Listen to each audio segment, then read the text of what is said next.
Halo teman-teman semua, perkenalkan nama saya Vena Malinda Dewi, mahasiswi Prodi Sarjana Terapan jurusan Kebidanan, Poltekkes Kemenkes Denpasar. Pada video ini, saya menjelaskan mengenai belajar sepanjang hayat. Untuk itu, tetap stay tune dan selamat menyaksikan. Belajar sepanjang hayat atau lifelong education dengan konsep continuing learning. Pada dasarnya, belajar merupakan kebutuhan individu sebagai bekalnya untuk menempuh kehidupan. Berdasarkan hal tersebut, konsep belajar sepanjang hayat sering juga dikatakan sebagai belajar berkesinambungan atau continuing learning. Definisi dari belajar sepanjang hayat merupakan suatu konsep tentang belajar secara terus-menerus dan berkesinambungan dari lahir hingga akhir hayat sejalan dengan fase-fase perkembangan hidup manusia. Sejarah terbentuknya konsep belajar sepanjang hayat. Gerakan belajar sepanjang hayat dipublikasikan sekitar tahun 1970-an ketika UNESCO menyebutnya sebagai Tahun Pendidikan Internasional atau International Education Year. Gagasan tersebut dilontarkan oleh Paul Langren dalam bukunya yang berjudul An Introduction to Lifelong Education.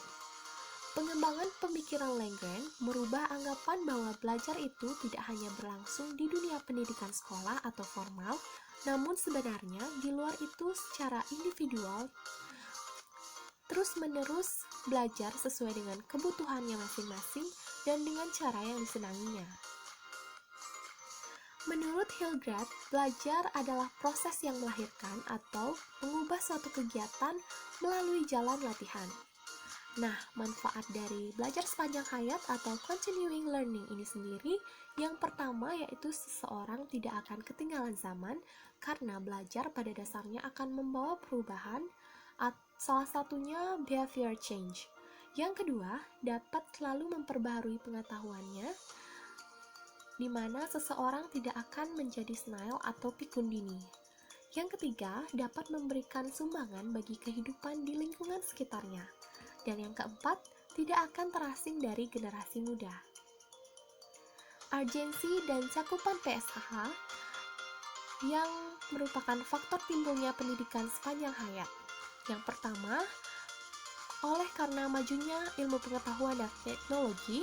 Yang kedua, produk-produk teknologi yang perlu dipelajari, pendidikan yang telah berlangsung sejak dulu hingga sekarang, alat kerja yang berbasis teknologi, perubahan sosial yang cepat akibat majunya ipteks, masyarakat tradisional yang tidak banyak mengalami perubahan, dan semakin majunya suatu masyarakat menjadikan semakin beragam jenis pula sumber kehidupan. Lanjut pada fase perkembangan manusia.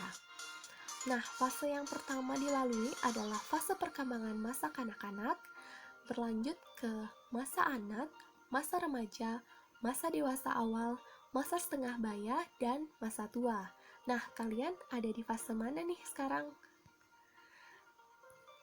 Selanjutnya, wadah pelaksanaan pendidikan sepanjang hayat. Yang pertama, pendidikan persekolah, misalnya SD, SMP, SMA, maupun perguruan tinggi. Pendidikan non-formal seperti lembaga kursus, kejar paket A, B, C, dan lain sebagainya, dan melalui sumber informasi baik berupa terbitan buku, majalah atau media massa baik cetak maupun elektronik, ataupun sajian di internet. Ragam program pendidikan sepanjang hayat.